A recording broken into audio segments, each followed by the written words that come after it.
HP is betting with the Folio Specter, its latest slim convertible. The Specter Folio is something completely new. Like Specter 13.3, ultra-thin and inspired by jewelry, Folio is HP's latest attempt to push the designs of laptops.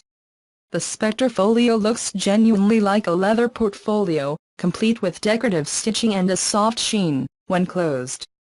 However, open it and you will be greeted with a 13.3-inch screen and a full-size keyboard on a thin metal splinter where the machine's innards are located.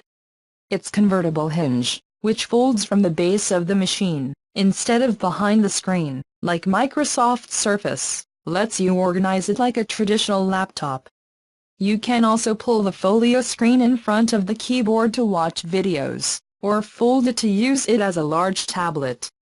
At 3.24 pounds, it's heavier than Apple's 13-inch MacBook Pro, but it's still competitive with other ultraportables. Leather is not the only pioneering feature. The Folio is also the first computer to use the new Intel 8th generation, dual-core Intel Y CPU, which allows it to be completely fanless. HP worked together with Intel to build a motherboard that is 20% smaller than most laptops.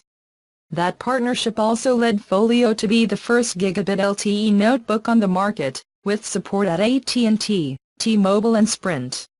The Folio is also the first to use Intel's low-power display technology, which can reduce screen battery usage by half.